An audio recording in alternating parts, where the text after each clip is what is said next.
The morning sun peeked through the tall glass windows of the airport terminal as James stepped inside, exactly 3 hours before his scheduled flight. The large digital clock on the wall read 8:45 a.m. This wasn't his first time flying, and it certainly wasn't his first time flying first class, but James always stuck to his routine: arrive early, avoid the rush, and stay calm.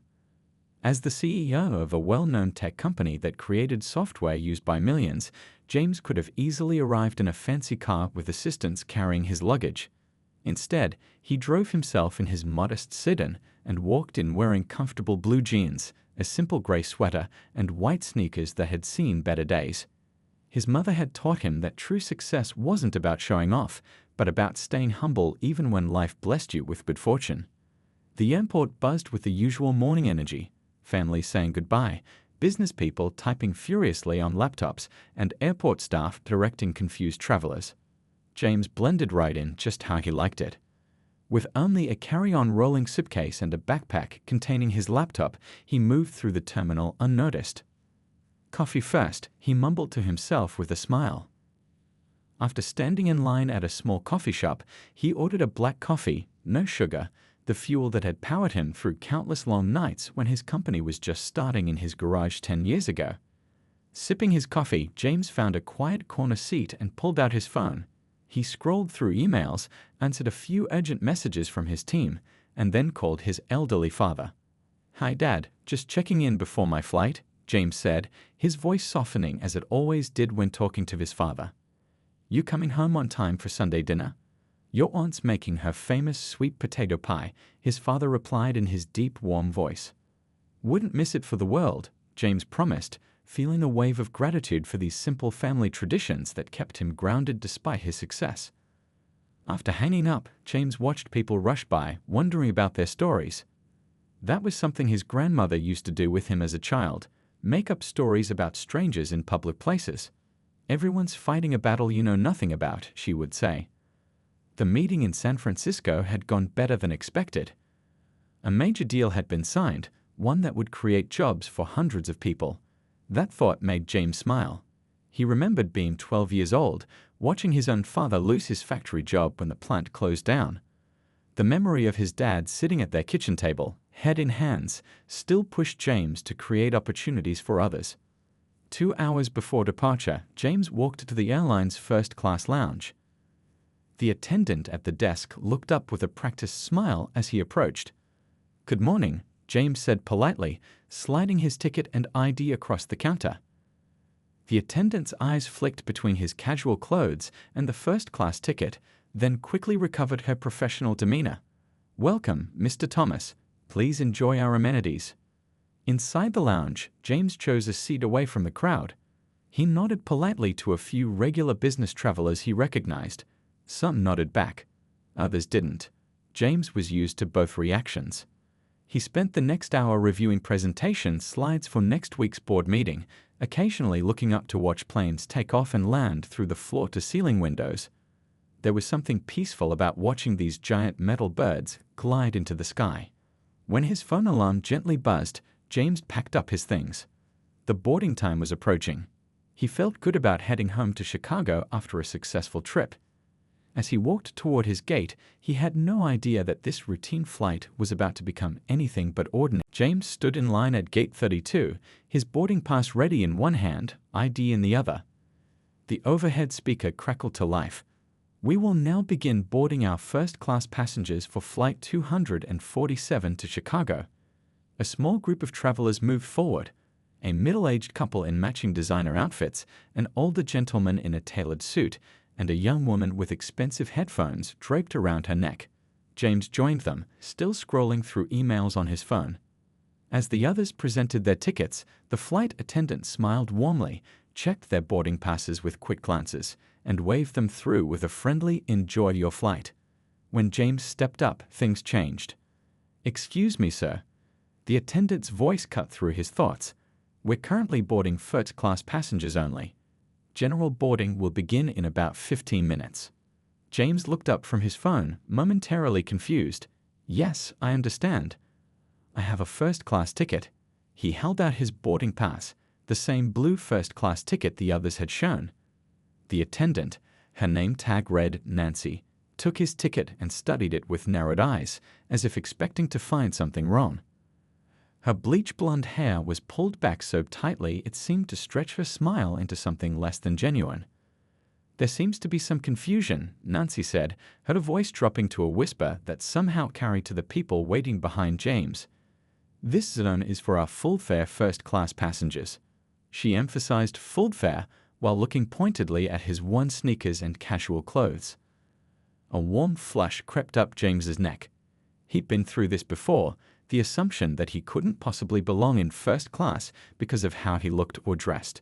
Still, it never got easier. "I am a full-fare passenger," James replied evenly, keeping his voice calm despite the knot forming in his stomach. "I purchased this ticket myself." Nancy's smile remained fixed, but her eyes hardened. "Perhaps you were upgraded through points or a promotion.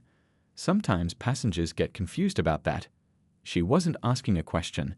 She was offering him an explanation, a way to admit he didn't really belong. Behind him, James could feel other passengers growing curious, some impatient. A businesswoman checked her watch with an exaggerated motion. 2 college students whispered to each other, glancing his way. "No, I wasn't upgraded," James said, careful to keep his voice level. "I booked first class, as I usually do when I travel for business." Nancy's eyes flicked down to his boarding pass again, then back to his face. "Sir, there might be a system error. Why don't you step aside so I can check with my supervisor? We don't want to hold up the other passengers." She gestured to the growing line behind him. The real message was clear. "You don't look like you can afford first class. You don't belong here." 20 years of building a tech empire from nothing, and still, moments like these. James thought of his father's advice. "Never let them see you sweat, son. Never give them the satisfaction." "I'd be happy to wait while you call your supervisor," James replied, not moving from his spot. "But I'll be boarding in first class, as my ticket indicates." A few passengers behind him shifted uncomfortably. Others watched with undisguised interest, sensing drama unfolding. The businessman who had boarded earlier poked his head back through the jetway door, wondering about the delay. Nancy's smile finally faltered as she realized James wasn't going to step aside. She reached for the phone at her station, her movements stiff with annoyance. "I'll need to verify this with my supervisor," she said loudly enough for everyone to hear. "There appears to be a mix-up with this passenger's boarding zone." As she dialed, James stood straight, breathing deeply to stay calm. He'd worked too hard to be treated like an outsider, but he also knew that losing his temper would only reinforce whatever stereotypes Nancy already held. So he waited, feeling all eyes on him, knowing that what happened next would depend on who walked through that door to sort out this mix-up. The waiting felt endless. James stood there, conscious of every eye on him, as Nancy spoke in hushed tones on the phone. He could hear just enough to know she was describing him, casually dressed, insistent, and other words that made his jaw tighten. A young mother with a baby strapped to her chest gave him a sympathetic look from the regular boarding line. An elderly man shook his head slightly, as if he'd seen this story played out before. The whispers around him grew louder. "Is there a problem?" someone asked blandly. "Maybe he's lost," another voice suggested. James had built his success on staying cool under pressure. During tough business deals, his team called him the Rock for his steady nerves. But right now, in this public space, being treated like an outsider, that nickname felt ironically heavy. Nancy hung up the phone and turned back to him with a practiced smile that didn't reach her eyes. "My supervisor will be here shortly. In the meantime, perhaps you'd like to step aside so others can board." "I'd prefer to wait here," James replied calmly, "since this is where first-class passengers are supposed to stand." He was polite but firm, refusing to be shuffled away and forgotten. The businessman who had boarded earlier in his tailored suit came back through the jetway door. "What's the holdup?" "We're all seated and waiting to leave." Nancy brightened at his appearance. "I'm so sorry for the delay, Mr. Parker. We're just sorting out a boarding issue." Mr. Parker glanced at James, then at the ticket in Nancy's hand. His eyes widened slightly in recognition. "Wait, aren't you?" Before he could finish, a man in an airline uniform hurried up to the desk. His badge identified him as Tom, the flight supervisor. He was breathing hard, as if he'd rushed from somewhere else in the terminal. "What seems to be the problem here?" Tom asked, looking between Nancy and James. Nancy handed him James's ticket and spoke quickly. "This passenger insists he has a first-class seat, but there must be some mistake. I thought perhaps it was an upgrade error in the system." James felt his patience wearing thin. "There's no mistake. I purchased this ticket myself, as I always do." Tom examined the boarding pass, then looked up at James with a frown. "Sir, this is indeed a first-class ticket. May I see your ID again?" James handed over his driver's license. The crowd around them had grown, with more passengers gathering to watch the scene unfold. Some had their phones out now, recording the interaction. James noticed this and felt a fresh wave of embarrassment wash over him. Tom compared the ID to the ticket, then to James's face. Something changed in his expression, a flash of uncertainty, then recognition. "Nancy," Tom said quietly, "this is indeed Mr. Thomas's correct boarding pass." "But he doesn't seem like our typical first-class passenger," Nancy whispered, not quite quietly enough. A woman in line spoke up. "What exactly does a typical first-class passenger look like?" The question hung in the air, heavy with implication. Several people nodded in agreement. The atmosphere had shifted, with more eyes now on Nancy than on James.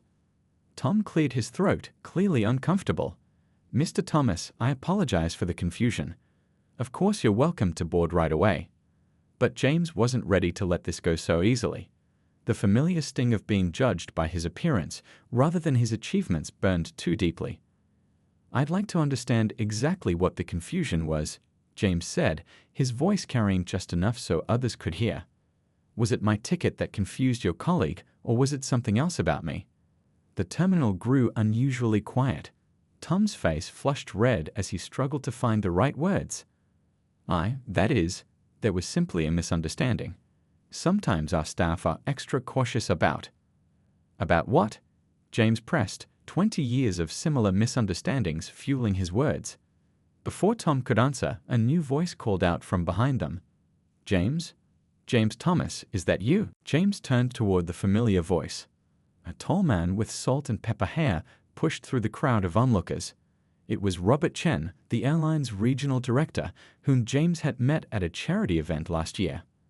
"I thought that was you," Robert said, extending his hand with genuine warmth.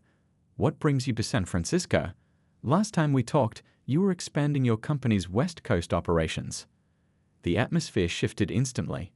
Nancy's face went from flushed with irritation to pale with realization.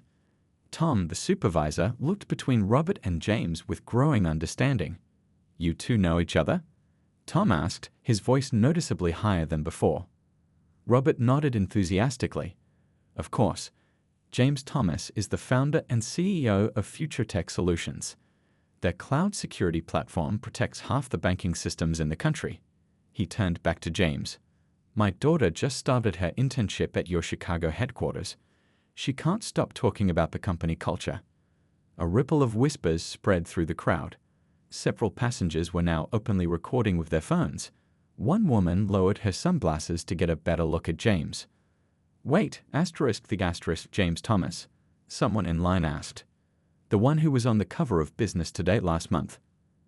Another passenger pulled up an image on his phone and held it next to James's face for comparison. "That's definitely him." Nancy's professional smile had completely vanished. She stared at the boarding pass in her hand as if it had suddenly transformed into something radioactive. "Mr. Thomas," she began, her voice barely audible. "There appears to have been a misunderstanding." "Yes," James replied simply. "There has been." Robert, sensing the tension, looked around at the gathered crowd and the uncomfortable airline staff. His friendly expression turned serious as he pieced together what had happened. "Tom, is there an issue with Mr. Thomas's boarding?" Robert asked, though his tone made it clear it wasn't really a question. Tom straightened his uniform jacket nervously. "No, sir, absolutely not. Mr. Thomas is cleared to board immediately." He gestured toward the jet bridge with an exaggerated sweep of his arm. But James didn't move. 20 years of building his company, of proving himself over and over again, of training himself to stay calm when treated like an outsider, all of it crystallized in this moment. "I'd like to understand what happened here," James said quietly.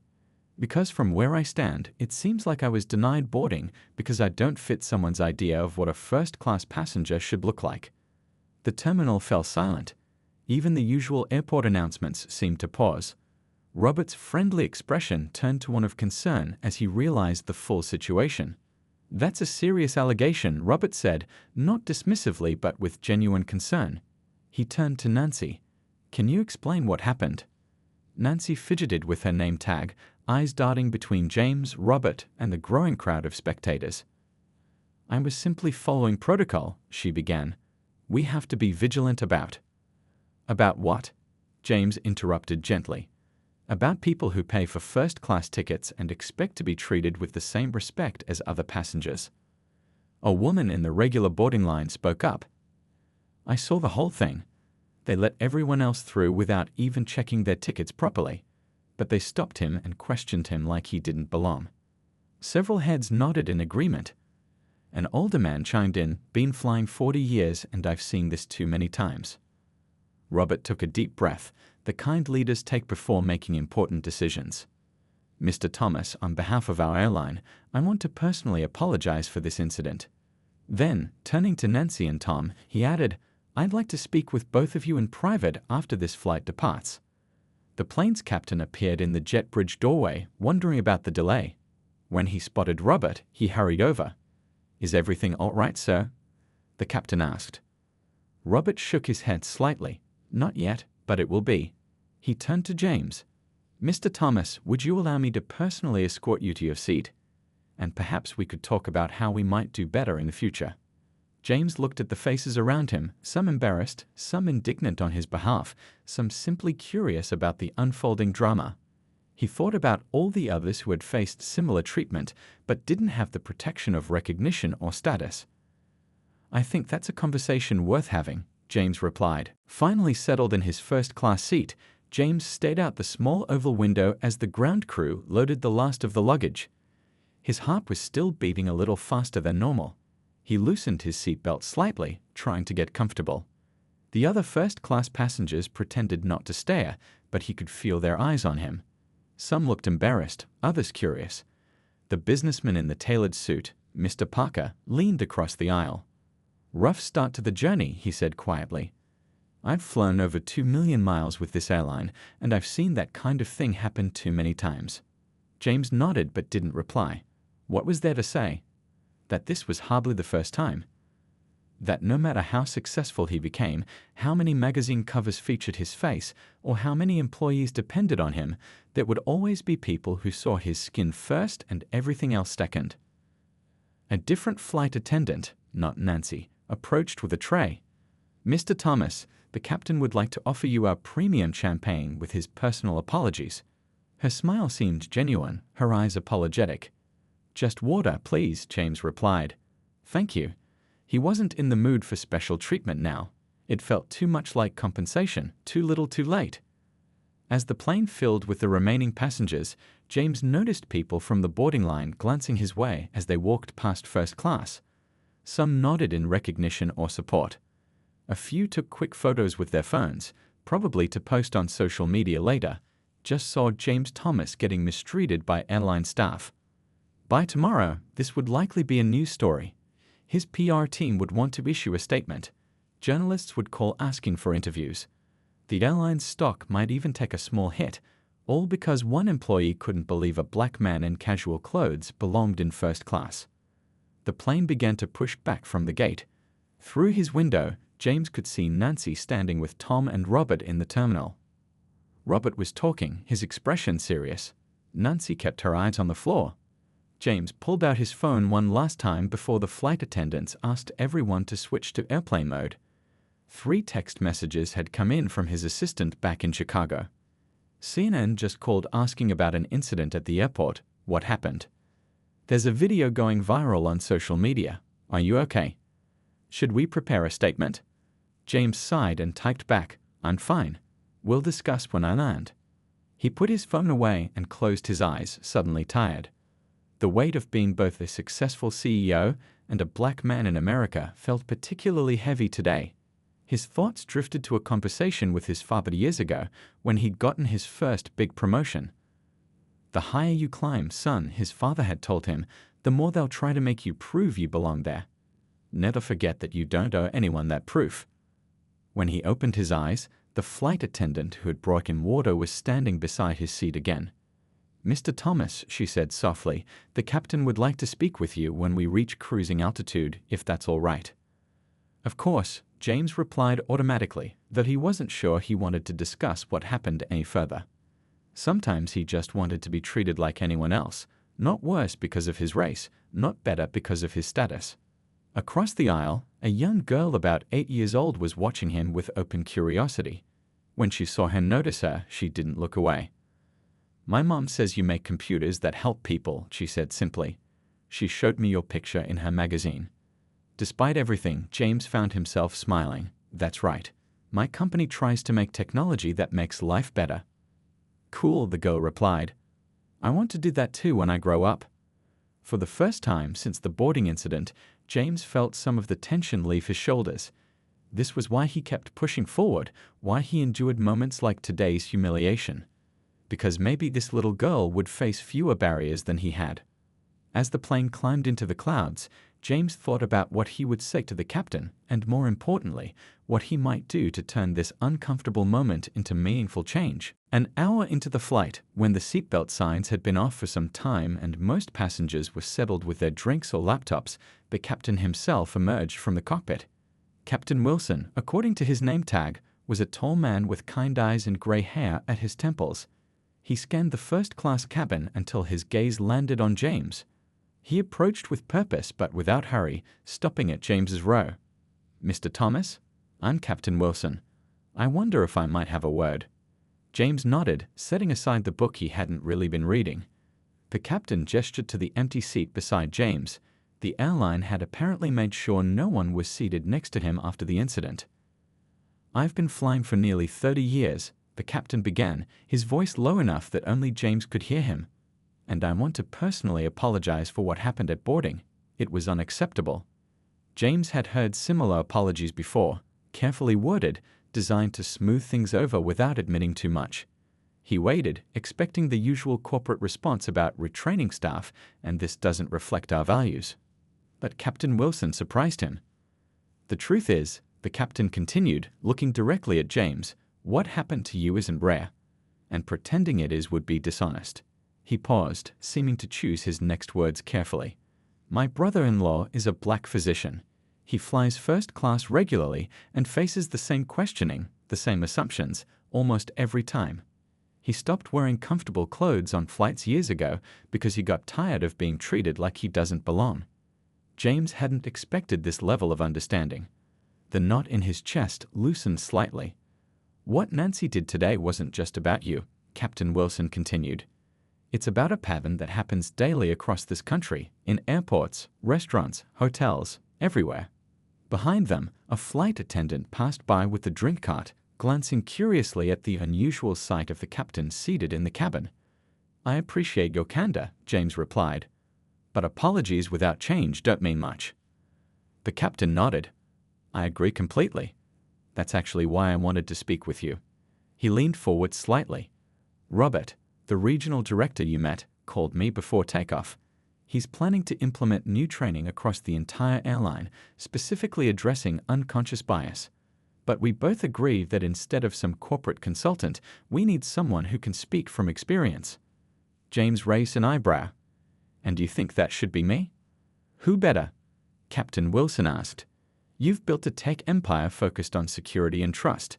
You understand systems and how to improve them. And you've just experienced firsthand what's wrong with our current system."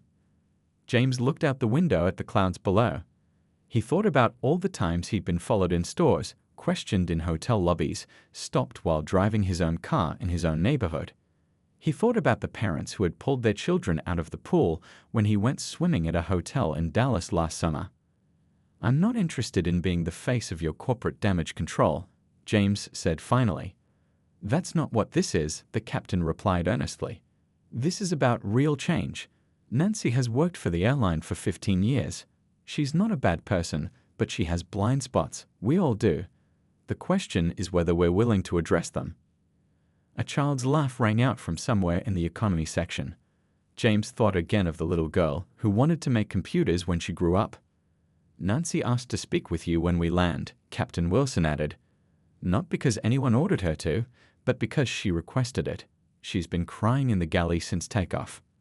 James sighed. He was tired of being both the victim and the teacher, tired of having to be gracious in the face of humiliation, but he also knew that real change rarely happened without difficult conversations. "What would this training program look like?" he asked finally. A flicker of hope crossed the captain's face. "That's exactly what we want your input on." Robert suggested starting with a series of videos featuring real experiences, then building an ongoing program that becomes part of our culture, not just a one-time seminar. James thought about what his grandmother used to tell him. "When life gives you lemons, make lemonade, sell it, and buy yourself something sweet." Maybe this sour experience could be transformed into something that helped others. "I'll speak with Nancy when we land," James said, "and I'll consider your proposal about the training program." Captain Wilson nodded, relief evident in his expression. "Thank you, that's more than fair." He stood to return to the cockpit, then paused. "My brother-in-law will be grateful too, as will all the others who won't have to face what you face today." 6 months later, James stood in the same airport, rolling his carry-on suitcase toward the familiar gate. So much had changed since that day, yet some things remained exactly the same. He still wore comfortable clothes when flying, still arrived 3 hours early, and still flew first class. But today, he wasn't here as a passenger. He was here as a guest speaker. "Mr. Thomas," called a voice. Robert Chen, the airline's regional director, waved from near the gate. Right on time, as always. They shook hands warmly. What had begun as an uncomfortable incident had grown into a working relationship and, surprisingly, a friendship. "How's your daughter doing at the company?" James asked as they walked. Robert beamed with fatherly pride. "Loving it. Says she's learning more in your internship program than she did in 4 years of college." They turned down a corridor and entered a large conference room where about 30 airline employees sat in rows of chairs. Flight attendants, gate agents, baggage handlers, staff from every department. At the front of the room stood Nancy, the flight attendant from that day 6 months ago. When she saw James, her face flushed with color, but she didn't look away. That was progress. During their conversation after the flight had landed, she'd barely been able to meet his eyes. "Everyone," Robert announced, "many of you know James Thomas, CEO of Future Tech Solutions. But today he's not here as a CEO or a first-class passenger. He's here as part of our ongoing commitment to seeing every customer as an individual." James took his place at the front of the room. This was the 12th such session he participated in over the past months. What had begun as a single conversation had grown into a company-wide initiative. 6 months ago, James began, "I stood at gate 32 just down the hall, and I was told I didn't belong in first class." He paused, letting the words sink in. "Today, I want to talk about belonging, who gets to decide who belongs where, and what signals we use to make those decisions." The employees listened attentively. Some took notes. In the back row, a young black flight attendant nodded in understanding. The easy thing would have been to file a complaint, maybe post about it online, and move on, James continued. The harder path was to help build something better. "I'm grateful this airline chose the harder path too." Nancy stepped forward, standing beside James. 6 months ago, she'd been defensive and tearful when confronted with her actions. Today, she was part of the solution. "I've been in the airline industry for 15 years, she told her colleagues. "I thought I treated everyone the same, but that day showed me my blind spots." She glanced at James. "I judged Mr. Thomas based on how he was dressed, yes, but if I'm honest, also on his race. I didn't realize I was doing it, but that doesn't change the impact." After the training session, James walked through the terminal with Robert. They'd passed gate 32, where a new sign was prominently displayed. "We welcome all passengers with respect and dignity." "It's just a small thing," Robert said, following James's gaze to the sign. "But it's a daily reminder." James nodded. Sometimes small things make the difference. Near the security checkpoint, a group of airline employees were helping an elderly woman who seemed confused about where to go. James noticed how they took their time, speaking clearly and respectfully. One of them was wearing a small pin on her uniform, a colorful symbol representing the new training program. "Your CEO called me again yesterday," James mentioned as they reached the exit. "He wants to expand the program to all your hubs by next year." Robert smiled. "And we want you to help us do it. Your perspective has been invaluable." Outside, the afternoon sun warmed the sidewalk. A young black man in jeans and a hoodie was saying goodbye to his family before entering the terminal. James watched as the young man hesitated slightly before walking in, squaring his shoulders as if preparing himself for something. James recognized that posture, that mental preparation. He'd done it himself countless times. "There's still a lot of work to do," James said quietly. Robert followed his gaze. "Yes, there is, but we're doing it." As James headed toward his car, his phone buzzed with a message.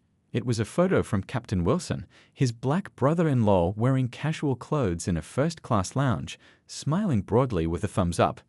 The caption read, "First time in years. No questions asked." "Thank you." James smiled to himself. One small change at a time. That's how the world got better.